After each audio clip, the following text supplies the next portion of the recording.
Quando um noivo prestes a se casar recebe um acordo pré-nupcial inesperado e controverso, uma série de decisões difíceis o coloca em rota de colisão com a família da noiva. Com inteligência emocional e estratégia jurídica, ele enfrenta pressões, confrontos silenciosos e tentações de ceder. Em meio a e-mails, advogados e valores inegociáveis, surge uma história sobre dignidade, limites e a coragem de manter a própria integridade, mesmo quando tudo ao redor tenta forçar o contrário.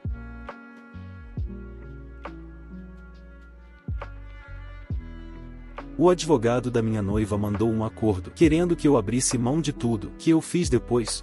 Tenho 35 anos, sou homem e estou, ou melhor, estava, noivo de Chloe, 32 anos. Estávamos juntos há 4 anos, morando juntos há 2, na minha casa, que comprei antes de conhecer a Chloe. Esse detalhe se tornará relevante. O casamento estava marcado para daqui a 3 meses. Já tínhamos pago os depósitos, enviados save the dates, tudo como manda o figurino. E sim, a maior parte dos valores veio das minhas contas. Conversamos sobre finanças e concordamos em ter uma mistura de gastos conjuntos e separados com as despesas da casa. Parecia normal. Então, na última terça-feira, recebi um e-mail, e não da Chloe, mas de um tal de Sr. Alistair Finchesky. Assunto, e acordo pré-nupcial Knight e Sterling. Knight sou eu, Sterling é ela. Meu estômago revirou. Chloe nunca tinha mencionado um pré-nupcial. Não diretamente. Tínhamos tido conversas vagas do tipo e se algo acontecer, mas nada sobre advogados ou contratos formais. Abri o PDF. Aquilo não era um pré-nupcial. Era um manual para minha ruína financeira. Os horrores jurídicos incluíam, em meus bens anteriores ao casamento,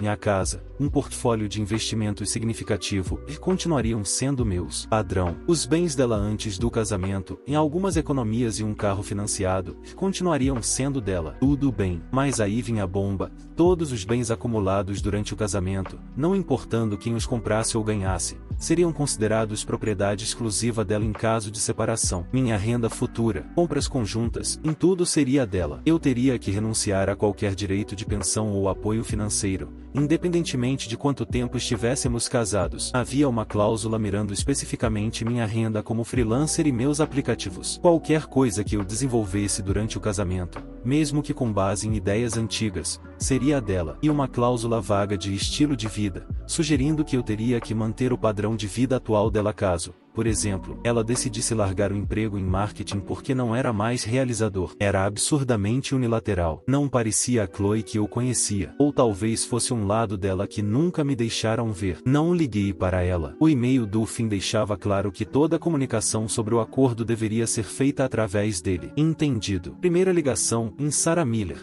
minha advogada, que cuidou da compra da minha casa. Reencaminhei o PDF. O tom dela ao telefone passou de curiosidade profissional para descrença. Mark, isso é agressivamente desproporcional. Partes disso são tão unilaterais que provavelmente seriam impugnadas com sucesso no tribunal. Foi redigido ao extremo. Isso é só o começo, e já é uma bomba. Um advogado pode escrever o que o cliente quiser, mas isso mostra uma certa mentalidade do lado deles. Concordei. Então, qual é o plano? Você não assina isso, obviamente. Podemos tentar negociar algo mais justo, mas esteja preparado para eles manterem posição. Esse nível de exagero é um sinal vermelho, e não só sobre dinheiro. Ela tinha razão. Não era uma conversa. Era uma exigência de um estranho. Na quarta de manhã, Sarah enviou um e-mail educado e firme ao Sr. Finn. Caro Sr. Finn, representamos Mark Knight e revisamos o acordo pré-nupcial proposto. O Sr. Knight não assinará o documento em sua forma atual, pois é substancialmente desigual. Estamos dispostos a discutir um acordo justo e equilibrado, mas esta proposta inicial não é um ponto de partida viável para tal discussão. Na quinta-feira à tarde, meu celular apita, e mensagem da Chloe. Não uma ligação, uma mensagem. Meu advogado disse que você se recusou a assinar. Eu sabia que você não levava nosso futuro a sério. Não acredito nisso. O casamento está cancelado. Assim, 4 anos. Um casamento quase pronto. Fim. Por mensagem. Porque me recusei a assinar um contrato feito para me destruir. O Deus sabia que você não levava a sério, doeu especialmente. Li e reli. A dor era real, um aperto. Raiva também, fervendo. Mas acima disso tudo veio uma onda fria de clareza. Esse documento, e a reação dela, e revelaram algo essencial. Minha resposta à mensagem dela foi apenas, entendido. Depois liguei para Sarah. Chloe acabou de cancelar o casamento por mensagem. Ela suspirou, sem surpresa. Ok, Mark, vamos processar isso. Quais são seus pensamentos imediatos? Os depósitos, espaço do casamento, buffet, fotógrafo, banda. Estamos falando de quase $28.000. Não reembolsáveis. Tudo pago das minhas contas. Ela cancelou sozinha porque eu não assinei um contrato abusivo feito pelo advogado dela, tornando o casamento impossível sob os termos dela. Quero esse dinheiro de volta. Podemos enviar uma carta de cobrança formal. Ela terminou o contrato de casamento por uma condição prévia e irracional. Vamos destacar a responsabilidade dela pelos valores perdidos. Na sexta, Sarah enviou outra carta, desta vez diretamente para Chloe, com cópia para o Sr. Finn. Assunto e solicitação de reembolso pelos depósitos não reembolsáveis do casamento. Knight Sterling listava meticulosamente cada pagamento, data, valor, e incluía cópias dos contratos, destacando as cláusulas de não reembolso. Declarava que, como ela cancelou o casamento por insistência num acordo pré-nupcial abusivo, e pela minha recusa em assiná-lo, ela era responsável pelos prejuízos. Valor solicitado, $28.000, a serem pagos em até 20 dias úteis. O fim de semana foi uma confusão de caixas e malas com as coisas da Chloe saindo da minha casa. Surpreendentemente poucas, em basicamente roupas e objetos pessoais. Ela havia se desfeito de quase tudo quando se mudou. A semana seguinte foi silenciosa. Silêncio demais. Na quarta, quase uma semana após receber a carta, Sarah recebeu uma ligação do Finn. Sem pânico, apenas um tom de leve aborrecimento profissional. Sarah me contou depois. Finn disse que nossa cobrança era oportunista e que o cancelamento do casamento foi uma reação emocional natural à recusa do seu cliente em assegurar o futuro da Chloe. Ele ofereceu $5.000 como um gesto de boa fé e sem admissão de culpa, para encerrar esse desagradável impasse. Sarah respondeu que isso era inaceitável e que esperávamos uma proposta séria, refletindo os prejuízos reais. Começam os jogos. Por insistência de uma cliente e ou da família dela, particularmente da mãe, Karen, que era bem insistente, e eu comecei a suspeitar de Chloe. Ela então me mandou uma mensagem diretamente, ignorando o protocolo advogado para advogado que ela, via Finn, havia estabelecido. E Mark, isso é insano. Alistair me contou que você está realmente ameaçando processar, depois de ter sido você quem não quis se comprometer. Meus pais estão inconformados. Minha mãe diz que isso prova que você nunca esteve realmente envolvido. Eu não respondi. Apenas encaminhei para Sarah a resposta dela, lacônica e anotado. Tática padrão. Mantenha a posição. Na semana seguinte, Finn enviou um e-mail para Sarah. Ele aumentou a oferta para $10.000, ainda sem admissão de responsabilidade. Sarah fez uma contraproposta, reiterando nossa exigência pelo valor total de $28.000, anexando uma planilha com cópias de todos os recibos e cláusulas contratuais. Mais uma vez, ela declarou que, se um acordo razoável não fosse alcançado em até 10 dias úteis, seríamos obrigados a entrar com uma ação judicial na Corte Distrital para recuperar os prejuízos. A menção à Corte Distrital, em vez de pequenas causas, foi intencional, sinalizando que estávamos preparados para uma disputa legal mais séria, e o que implicaria custos legais mais altos para eles, caso perdessem. Então, no último sábado, a própria Chloe apareceu na minha casa. Eu estava cuidando do jardim. Chloe e Mark, precisamos conversar. Ela tentava adotar um tom mais suave, conciliador, mas a frustração era evidente. Chloe, a Sarah está falando com o Alistair. Esse é o canal que você quis. Continuei arrancando as ervas, sem nenhuma cena dramática com o cortador de grama. Chloe, eu estava emocional. Você me humilhou recusando o pré-nupcial. Era para proteger o nosso futuro. Nosso futuro? Aquilo foi feito para proteger o seu futuro, às custas do meu. Chloe, tem uma grande diferença. Chloe, e meus pais disseram que podem ajudar com os custos do casamento, se a gente deixar isso para trás e voltar ao normal. Ela falou como se estivesse oferecendo uma grande concessão. Voltar ao normal? Depois de você ter mandado mensagem dizendo que o casamento estava cancelado porque eu não aceitei aquele pré-nupcial. Chloe, o Alistair só estava sendo cuidadoso. Ele estava cuidando de mim. Você sabe que eu sempre falei do meu sonho de abrir meu próprio negócio. A tal ideia de negócio de petiscos ecológicos artesanais, que geralmente aparecia depois de algumas taças de vinho, e nunca passou de um quadro no Pinterest. Eu e todo o meu futuro financeiro tínhamos que bancar isso indefinidamente, sem nenhuma garantia para mim.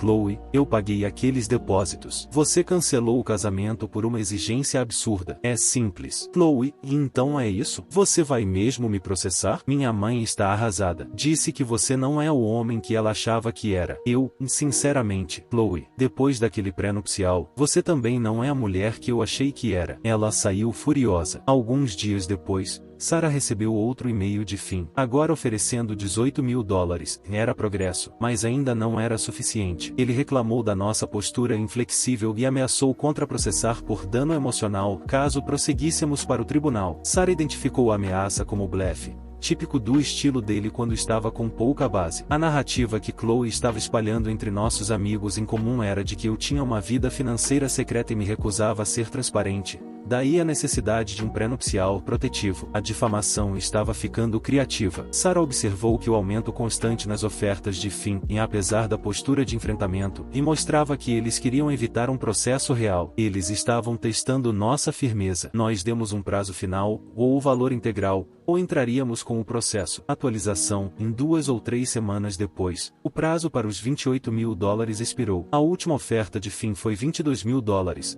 ainda com a linguagem de sem admissão de culpa. Sarah entrou com o processo na corte distrital no dia seguinte. Tínhamos um caso sólido. Caso de quebra de contrato, e o acordo de casamento foi rompido ao ser condicionado a uma exigência inaceitável de última hora. O oficial de justiça entregou a intimação para Chloe na casa dos pais dela, onde estava hospedada. Poucos dias depois, foi aí que a muralha cuidadosamente construída de privilégios da família Sterling começou a mostrar rachaduras sérias. Não foi algo instantâneo, e nada de ligações desesperadas em poucas horas, mas cerca de 3 dias após Chloe ter sido notificada, Sarah recebeu uma ligação do Sr. Finn. Segundo ela, o tom dele estava notavelmente menos confiante do que antes. Finn, em Srta. Miller, minha cliente está, claro, preparada para defender vigorosamente essa ação. No entanto, no interesse de evitar um litígio prolongado e caro para todas as partes, talvez estejamos abertos a uma discussão de acordo mais abrangente. Sarah e Sr. Finn, nossa posição tem sido clara. Sua cliente é responsável pelos $28.000 em depósitos não reembolsáveis. Como sempre,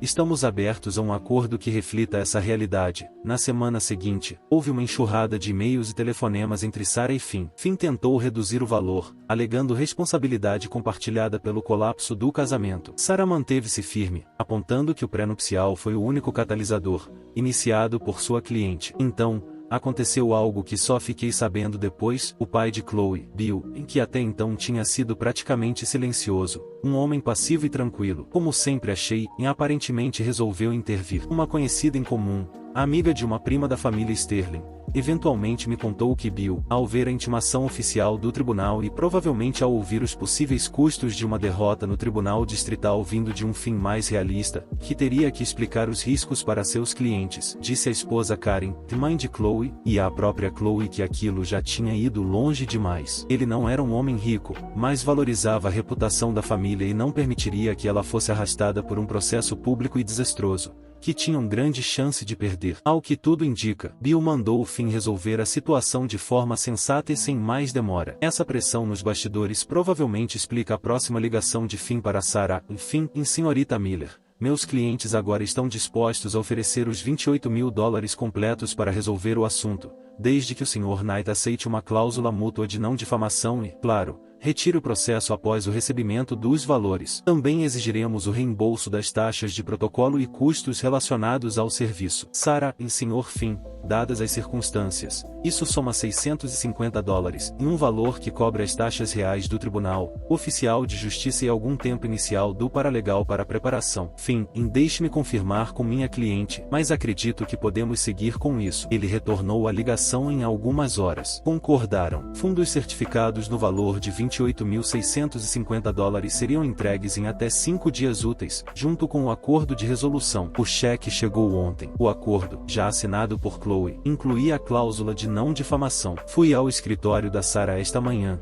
Assinei minha parte. Ela está protocolando o aviso de retirada. E está feito. A tentativa de me encurralar com aquele pré-nupcial. A mensagem de texto me dispensando. O sentimento de superioridade. Tudo isso colidiu contra uma parede de pressão legal calma e metódica. Sem gritaria. Sem confrontos dramáticos da minha parte. Apenas uma postura clara e inabalável. A irmã de Chloe, Danielle, Não resistiu a uma última provocação por e-mail. Espero que você esteja feliz consigo mesmo, Mark. Chloe está arrasada e toda essa situação foi extremamente estressante para nossa família. Em tudo isso por causa de dinheiro. Arquivei sem responder. Algumas pessoas nunca conseguem enxergar além da própria narrativa. A verdadeira vitória não é só o dinheiro. É a confirmação silenciosa de que mantive minha posição contra uma tentativa calculada de me diminuir. Eles acharam que eu cederia à pressão emocional ou que temeria a briga judicial. Erraram. Minha casa continua sendo minha. Meus ganhos futuros estão protegidos. E a paz de saber que desviei daquela bala. Esse é o verdadeiro acordo. Boa sorte para eles.